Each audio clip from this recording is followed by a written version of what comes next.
So it's been an interesting week. I've been playing South of Midnight on Tuesdays, and it's been phenomenal. Really good game. Thank you so much to everyone who turned out to the gaming stream.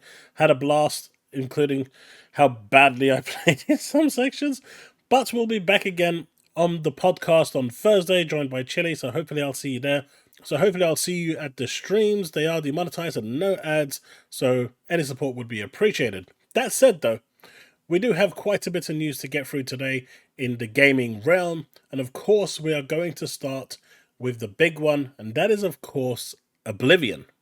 So let's have the drop.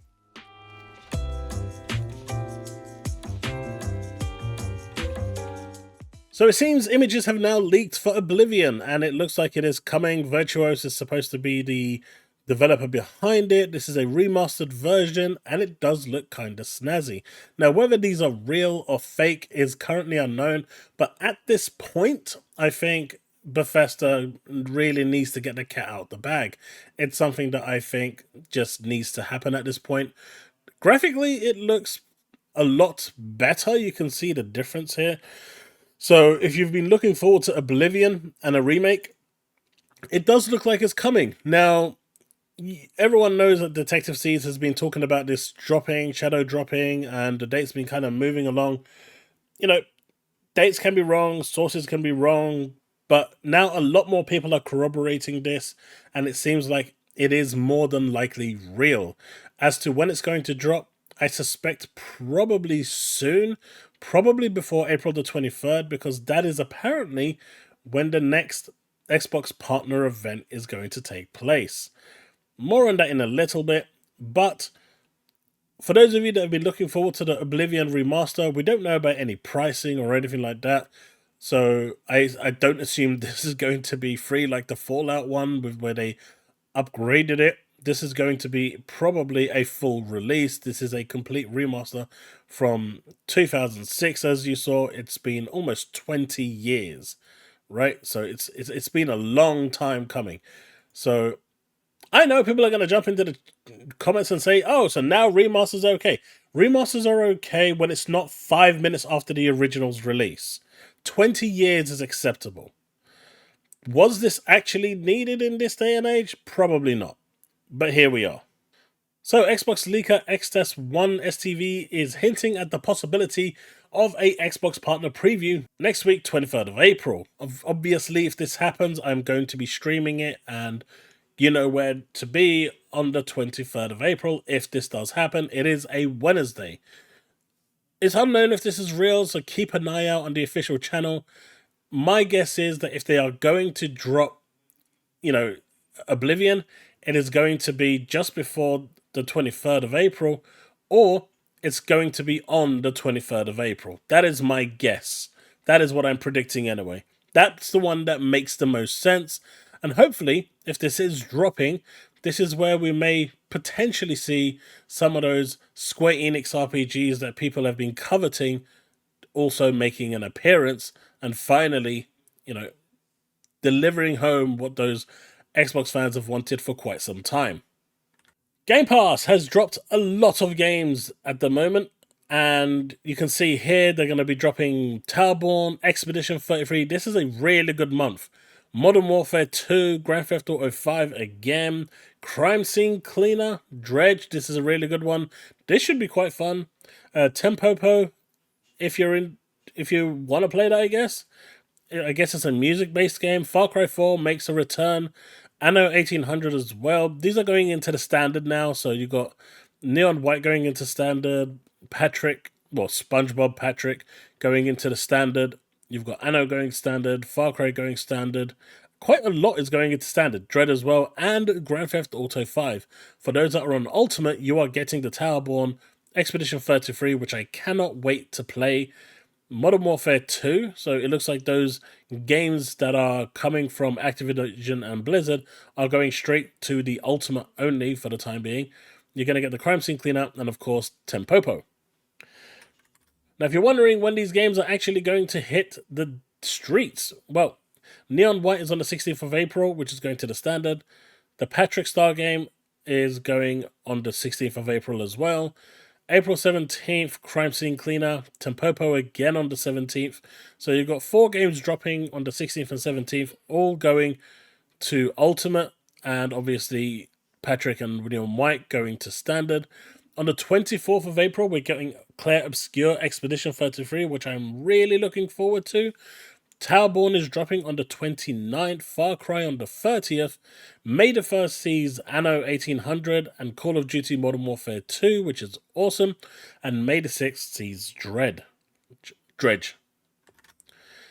Okay, so this one is actually really cool, and I'm really looking forward to this. It's finally coming. The pre-orders are available. Unfortunately, this isn't available on the Xbox platform.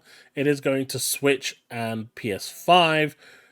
Pre-orders are live for Trails in the Sky First Chapter on PS5 and Nintendo Switch via Amazon, GameStop, Best Buy, Walmart, Target, and Video Game Plus.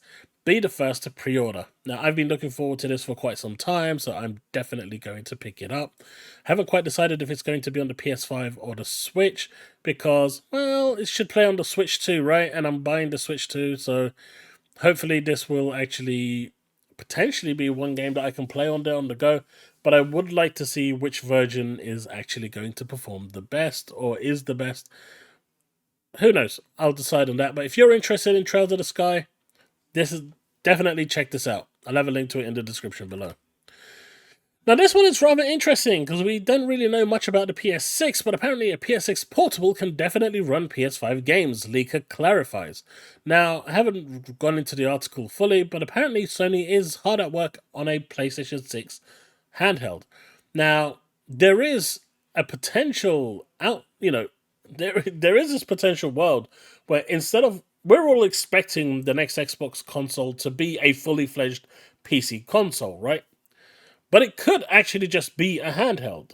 And that's it. A handheld that will dock into its dock like the Nintendo Switch. And then, play your games on a more powerful dock if the dock has anything powered by it. Which is really cool. So you'll have like the Series S in handheld mode and then the Series X in docked mode. That is highly possible. But Sony could be doing something very similar. And as we've seen more often than not, Sony has started to ramp up their production and their push to try and beat Microsoft to everything it can.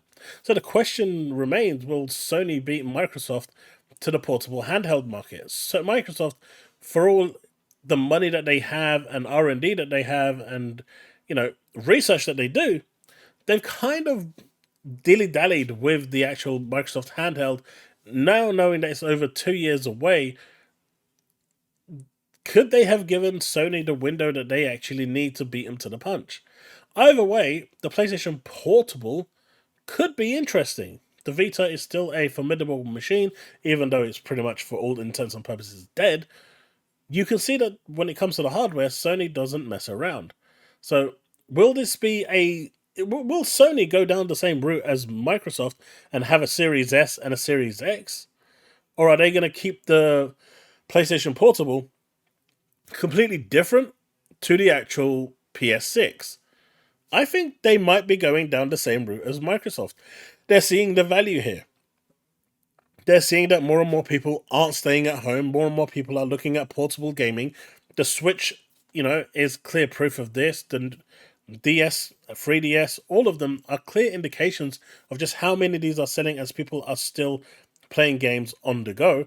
So this would kind of give you the best of both worlds by having that hybrid where it's one machine in handheld mode, docked another, and you can always remote in if you really want to, providing the hardware allows for it. I don't know. That to me is really interesting, and it's going to be, I'm excited to see what both Microsoft and Sony have up their sleeves to show us, the audience. Again, you've got VGT Gaming here. Updated claims about the PlayStation Portable clarified that a handheld device can run PS5 games.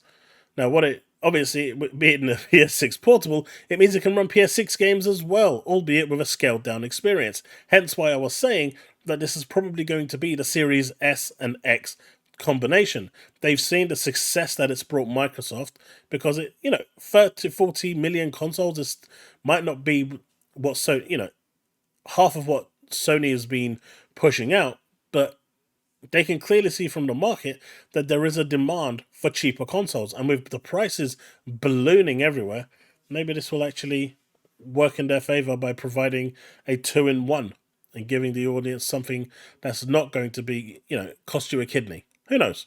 Subsidies are king at the end of the day, and hopefully that will pass on to the consumer. But folks, that is the video. I hope you've enjoyed it. I hope you've enjoyed the news. Are you looking forward to anything from the Game Pass list? Are you excited for Oblivion Remaster?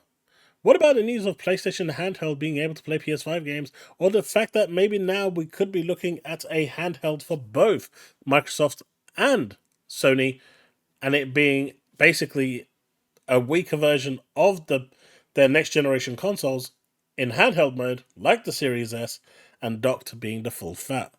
Interesting times we're living in. Well, let me know what you think in the comment section below. Don't forget, on Thursday we are going to be streaming with Chili, talking about the gaming news and all of this stuff here. And on Friday, we've got the Members Night Gaming, which we will be playing Fall Guys. So if you want to take part in that and join us for the fun, you can join at any tier of the members tier, and you're welcome to join. Right, folks, that's the video. Thanks so much for watching, and I'll see you in the next one. Remain legend.